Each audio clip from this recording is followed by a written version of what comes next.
akọwago ịtọ ntị na ana gee ntị dịka isi nsekpụntị mgbasa ozi nke na-ewepụ ya na ozi ọbụla agbasara agaghị amịta mkpụrụ atụrụ anya ya. Nke a bụ nnọọ mmiri okwu ndị gbakọrọ iso wee merube mmemme ụbọchị mgbasa ozi mba ụwa nke afọ a. Kenechukwu Chukwudị ga-akọkwalụ gị akụkọ anụ aka o si dị.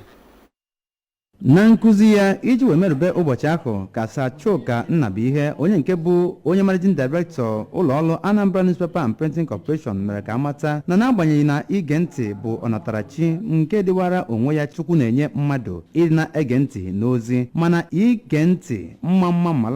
bụ nke mmadụ na-ewulite n'ime onwe ya na ebumnobi ịghọta ozi bụ nke ziri ezi. Kọmishọna na-akwụ maka omenala ịkpọ obi ụtọ na njem nnesapụ anya Comrade Don Onyenji n'okwu ya kwuru na nzikọrịta ozi bụ nke dị nnukwute mkpa n'ebe o metara ndụ nke mmadụ ọbụladị na ezi nzikọrịta ozi bụ nke na-ewetakwa ụsa ozugbo nje ma bụrụ nke ọ nọrọ n'ime ya gwazie mmadụ niile ka ha gbaa mbọ na-ege ntị mma iji wee ghọta ozi nke eziri inwetazu ebumnobi bụ nke eji maka ya wee zite ya bụ ozi. Onye na-alụ ọrụ dịka nnukwute onye isi ụlọ mgbasa ozi ABS Maazị Gabe Okpalaeze n'isiokwu nke ya bụ ihe mmemme nke afọ a ige ntị na ebumnobi onye nke zitara ozi iji wee mata ihe ọ na-ekwu maka ya ma bụkwazị nke emere nchacha ya ọfụma bụ nke ọ nọ n'ime wee kpọkuo mmadụ niile ka ha gbaa mbọ wee na-ege ntị na-abụghị n'akụkụ nke onwe ha kama n'akụkụ onye nke zitere ya bụ ozi n'usoro iji wee ghọta ya bụ ozi bụ nke ha zitere. Ọ kpọkwuru ndị mmadụ ka ha were oge a wee na-enyocha ozi ọbụla bụ nke ezuru ezi mma